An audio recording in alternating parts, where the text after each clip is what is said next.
This is Brother Ron, and welcome to We All Be News Radio and TV, the news-free Dixie for the 21st century.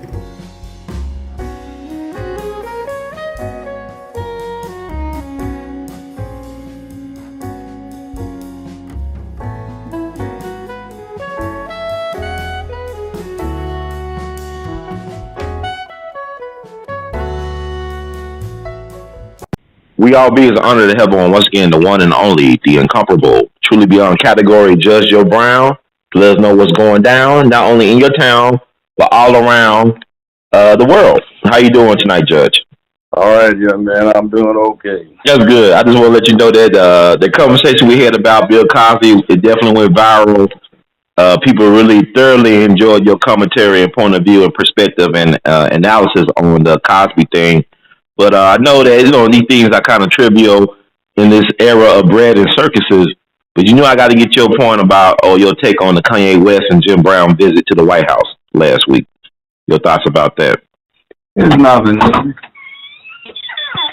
Nothing new. The penultimate one in the last long while was the one that Booker T. Washington paid to the Theodore Roosevelt White House. And that didn't even have half the justification. But, politics make strange bedfellows. Yes, sir. I won't get on Jim Brown too much. But Kanye Kardashian, land of the lost. I don't mind him supporting Trump so much. It's just that instead of having a particular point, he comes across like a sycophant, Sycophant. Hey, Joe, can you speak up? Oh, I'm having like a... Okay, he made a strange statement. He didn't come up exposed to manhood, but he felt somehow or another, he felt like part of that cause with that make America great again thing. That, though, speaks volumes and explains a lot of things, not just about him, but about us in general. We have so diminished the role of man in the black neighborhood that it's become pathetic. We had a sorry, effeminate excuse for a black president for 8 years who did nothing. And now we've got all of these,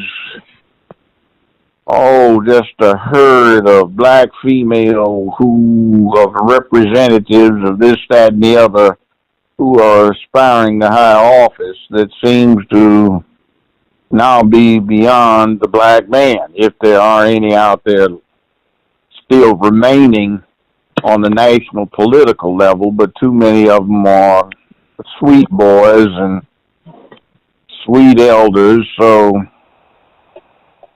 they've got a different kind of persuasion. It's somewhat disappointing, Mm-hmm. But it is what it is. But Kanye Kardashian is out there doing his thing to, I guess, make himself relevant to something, what I haven't figured out yet. But, he's trying. But it's just reflective of a bigger overall problem where individuals who have the ear of the many are celebrities, but what they're celebrities for has very little, if anything, to do with being wise in the ways of the world, especially in socioeconomics and politics. Mm-hmm. That goes for white folk and us, too. So it's what it is. But what about, I had a chance to listen to the 19-minute whole whatever he rant or whatever it was. And do you think he made some good points about telling Donald Trump do not pursue stop and frisk in Chicago, about freeing like it's Larry Hoover, about bringing jobs back to the inner city, about changing the educational curriculum? Do you think he had some valid, or even the 13th Amendment? Do you think he had any valid points in all that stuff he was talking about? 13th Amendment was just out somewhere in left field. Mm-hmm. The stop and frisk in Chicago, that's not up to Trump. He has nothing to do with it. It's local politics and local laws. The feds have no jurisdiction, except maybe where the FBI or the DEA is doing something. But those two entities don't do any significant amount of patrolling in Chicago. So it was basically this nonsense. The other thing, too, is it still gets into that flavor of what are they going to give us instead of what do we take. That still makes me feel a little bit queasy in the stomach. Propensity at this late removed from the Civil War to still think in terms of what are white folk going to give black folk or let them have. Mm-hmm. Anything somebody lets you have, you don't have. You have to be in a position to take it and keep it. You let the cow out the barn, you can put it back in. The cow kicks the damn barn door down and gets out. That's a different proposition. The way Donald Trump said he was looking for people that I guess free, quote unquote. And I think about what's going on now with all this stuff about so-called being woke, and the situation with Jamil Al-Amin, formerly known as H. Rap Brown, is very disturbing to me. Are you familiar with his situation right now with the gag order in jail or prison? What happened now? You remember H. Rap Brown from back in the day, Snick and all that? I remember him, yeah. But he got caught up in that situation when they alleged that he shot and killed one sheriff's deputy and seriously wounded another one back in 2000, I believe, out in Atlanta. But my understanding, that's been almost 16 years ago since he's been, found guilty. But there's a guy in prison right now who admitted to actually shooting at the police, who actually got the wounds from that incident that he was trying to get help for. And it basically railroaded this guy. He came and talked to reporters or journalists or academics about his situation in prison. Like, they've been moving him around. I think at one point he was at Supermax. At first he was in Georgia in prison, but they moved him to Supermax out in Colorado. I'm not sure where he's at now, but he's been under some type of unofficial gag order. And they've been really just torturing his human and civil rights. And this is a guy who's Brown? Yeah, Brown. He stood up for black people. He dedicated his life. I mean, he was cleaning up. I don't have any problems with him. He did his thing. He made the sacrifices. Mm-hmm. That's what more people need to do. I don't have any problems with him at all. It's a tragedy that he's in there. He originally got put into prison because of Maulana Ron Karenga with the US organization. Mm-hmm. They supplied him with a carbine and then promptly told law enforcement that he was going to be taking it on board an airplane in his luggage, which he wasn't supposed to do since he had a pending charge. But they set him up for that, so you can blame some black folk for putting him in jail. Those are the people that started Kwanzaa, by the way, which is one of the reasons I don't celebrate it. Mm-hmm. But I've talked about that before. That's right. Anyway, I feel sorry for him. He got caught up in a thing where he was beyond the people he was trying to lead. I mean, because he was cleaning up that neighborhood. Like, he had that in West Atlanta, he had that neighborhood on lock in terms of really just making it a community that's safe for people and children and older people. Yeah, but, the interests in Atlanta aren't really concerned about safe neighborhoods. It's in their interest for those neighborhoods to be violent and out of control. That keeps them from being cohesive voting blocks. It keeps the good folks scared, so they worry about personal safety rather than getting ripped off economically. Mm-hmm. It keeps the areas depressed, so when somebody comes along and does something about it, that's not good for their home front. Yeah, because they cleaned up the neighborhood. They got the drug dealers out the neighborhood and whatnot, and that's They've been trying to get him since the '60s, as you say. But what if somebody like Kanye West, like Malcolm X said, by any means necessary? What if Kanye West as the so-called court jester could get in the ear of the president to say, "Oh, do you mind, letting A.L.L out of jail, or Mumi Abu Jamal, or You couldn't pardoning do that, Assata but Shakur?" they took a worse little scumbag babe, Johnson, and got her out after she was crack mama for a number of years and responsible for supplying all of the crackheads and fiends that turned out all these crack babies and had all these drive-bys in the late 80s and early 90s. They don't know what they're talking about. They just got this idea that they are running with, which is crazy, about there should be nobody locked up for anything, which is not cool, because if we acted all right, fine, but we're our worst enemy. It's not white folk coming in and burglarizing our homes, robbing from our stores, pulling off strong arm to armed robberies on us as we get out of our cars, going to the front door. It's not white folk coming down where we live and raping the women. It's not our white people going in and doing the drive-bys. We've got police in there that are going around murdering folk, some of them, but, that's sort of like you bring it on yourself sometimes. And then all of the badasses that are supposed to have all this, that, and the other going, they can't keep the police out. They aren't even trying. And when you get downtown and you get a video of their confessions and admissions and everything, they've got snot running out of their nose and crying and begging for their mamas. So it's all the front off. We lack manhood in our neighborhoods. If you had more manhood in the hood, it wouldn't be like it is.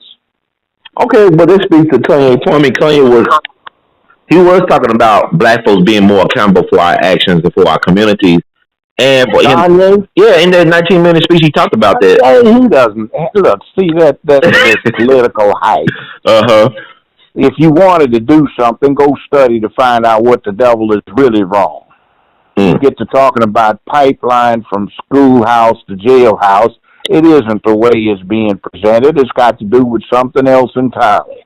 It's got to do with not enough jobs to go around, and what they're doing is reducing the number of laborers in the labor market. It's not trying to get free labor out of people in the joint.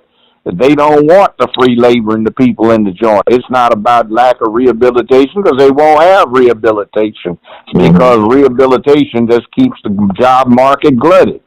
And there are a lot of white people that will get up and fight about something that they don't want mad, so they don't play Timothy McVeigh, get 250 pounds of common fertilizer and blow up another courthouse.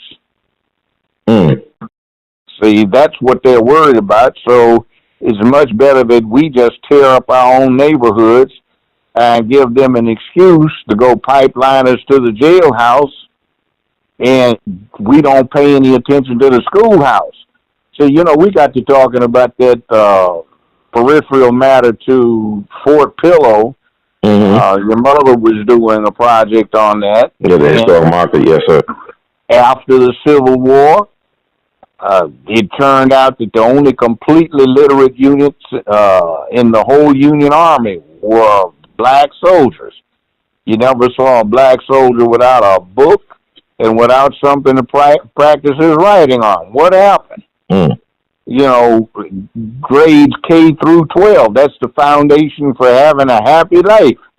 And we just neglect it. Nobody at home to tell the children to go pay attention to it, because nobody at home where they live seems to realize it. And they don't have the gumption, except for a very few, to go do it on their own, irrespective of the difficulties. It's still essentially free. Get through 12th grade and do well, just pay some adequate amount of attention to it.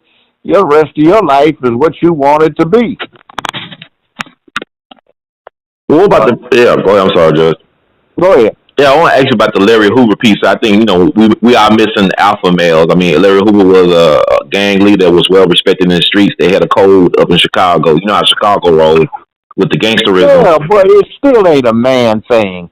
You don't run rackets where the victims of the rackets are your own people. The Italian mafia, they don't run those rackets where they live. I mean, somebody wants about the only one they run inside is uh, lending money, loan sharking. That's about all. The prostitutes, they don't work in the Italian communities, and they're not Italian women. The drugs aren't sold in Italian communities. It's sold somewhere else. The gambling, that's everybody, but gambling's gambling. Right. And the little old ladies are safe to walk where they want to. Nobody will mess with them. The old folks get their pension checks, and the young women are, have protection from rape. Now, can you say we do in our neighborhoods? And you set up a situation where you don't break it down into there are the gangsters and then there are the civilians, and the gangsters don't let stuff happen with civilians. That's not what happens where we live. So respect out on the streets, like respect for what? Respecting the wrong thing. That's not manhood. Men have an obligation to clean up where they live and make it a better, safer, more secure, more prosperous place filled with economic opportunity, ethics, and some sense of morality and purpose. Now, if you're not doing that, you're not doing man stuff. I mean, wow, I think people really enjoy their point of views. What about the situation where Kanye is an artist, he's an entertainer, but where is the leadership? Where is the so-called black leadership addressing some of the things he tried to address? Maybe he failed in articulating it to a certain situation, but where is black leadership right now? Okay, you know me. You know me for a while. What do you find me tweeting? The stuff that's the good stuff. How many followers do I have? I'm just a few off of 4,000 now. I've been doing it a little over a year. But the bottom line is you can come in and start tweeting nonsense about, yeah, Hollywood, I loved it when I visited. Or, yeah, look, check it out. We was partying hard. Or, yeah, Kanye and Kim, they was doing it. And you look down and they got 56,000 followers for stupidity and nonsense. So it's not that some people aren't trying. There are other people that are trying. They're trying to learn, but they don't get any PR. And the stupid thing is we don't listen to our own people. We listen to the media to tell us who to listen to. And we hear those people they put in front of us. Yeah. I was thinking one thing that Malcolm X and Donald Trump understood well is the power of the media to influence people and control their minds. Yeah, and Trump knows how to work it rather than being subjected to it like so many have. That's one thing he's good about. He told the media to go to hell, which they need to be told. They have gotten entirely too much control over what goes on, and they're too irresponsible, and they have an agenda which is an anathema to ordinary, normal people. Yeah, a person got to start thinking for themselves, like, why are they trying so hard to make them look so bad? Who, Kanye? Like Trump. They trying so hard to make him look so horrible. Oh, they hate him. Right. Man, they got this sissified feminist agenda they've been running for 50 years, and all these sycophants have come in, turned their butts up, dropped their boxes, and bent over and grabbed their ankles for anybody and everybody to go work them. And you have somebody, irrespective of his general politics, who tells them to go to hell. Trump is, they ought to be glad Trump's in there, because without Trump, there would be a very bad backlash that would be starting just about now. Not this feminist backlash. I'm talking about man backlash. And see, men are the ones that wage war and commit violent, really violent acts. So these feminists are running around gloating with their power. They are forgetting stuff like incel. Are you familiar with incel? No, what's that? Tell me, sir. There's some nerds, dweebs, dorks, some lame white boys or some lame nerds, because I'm sure they have some colored ones too, who are virgins. They have never been laid. And they blame feminists for depriving them of their right to nookie. Wow. So they have basically had this thing they've come up with of death to females. Remember this thing in Toronto where this guy ran over all these people in a crowd in a van? Yeah. That was an incel person who was out to go end the feminist threat. And see, these characters are out there woman-hating, wanting to kill some. Like the mass shooters, a lot of them tend to like have issues with women, they're saying. Yeah, but it's incel. If you go to their sites, you'll see... How you spell it? INCEL. Okay. So they're not a terrorist group? They're not labeled as a terrorist organization? I don't know. I don't like to use that word terrorist, because who's terrified? Are you? I'm not. No, I'm not. It's supposed to be land of the free, home of the... But are they white identity extremists, though? You know how they started black identity extremists? Are they white identity extremists? Come up with the word extremist. Don't come up with the idea of terrorist. That punks the whole thing out. Land of the free, home of the brave. And the whole terrorist thing was an idea proposed by Lieutenant General Tui Spots of the United States Army Air Force and a guy named Tedder Harris, Sky Marshal Harris of the RAF in World War II. They proposed it to Churchill and to FDR, which was coming up with round-the-clock bombing of Germany to terrorize the population. The theory is that the German soldier was an extremely brave man. You could not intimidate him. So since you couldn't get to him, let's terrorize his women and children and elders, and they will talk to the soldiers and say, you need to do something about this Hitler guy and the Nazis. It didn't work, but that was the theory. Wow. So the whole idea of terrorism was a U.S. idea. I mean, it makes sense to me. Let's get away from terrorism, call them extremism, anarchist, or something else, but I'm sick to death of this word terrorism. You get all of these clowns running around with all of these people, black, white, brown, red, yellow, who died, sacrificed, been mutilated, suffered to get some modicum of personal liberty and freedom, and these fools want to give it up for some minor collateral damage. Yeah, but it's scared. See, it's the feminization of the republic. 50 years ago, this would have never worked because you couldn't tell the republic that it was going to be terrified of a scant few things like this happening. Yeah. It's collateral damage that comes along with being free. And that's one of our problems as a people, black people. We don't understand that free is not free and it's not safe. It's got some consequences, and we aren't apparently willing to pay those consequences. We get the results of not being free when we get collateral damage done all day long to our sorry condition. We have a drug problem, which is not because fools are trying to get high. They're trying to die. They're suicidal because there's no daylight at the end of their tunnel.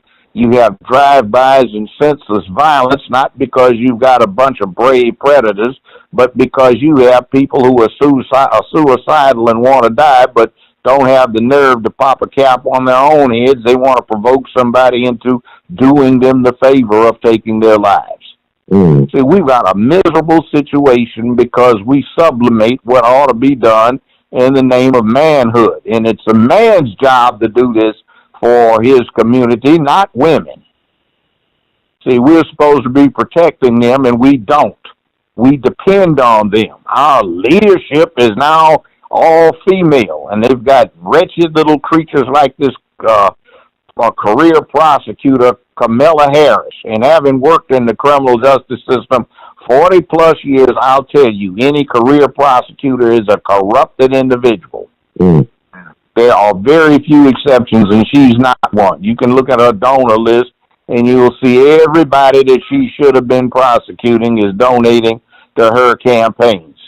She's just as crooked as anybody can be, and she's got a lifetime habit of being in a courtroom wearing little short dresses and getting male judges who are lusting after her little cute legs to say, "Oh, leave Miss Harris alone." Mm.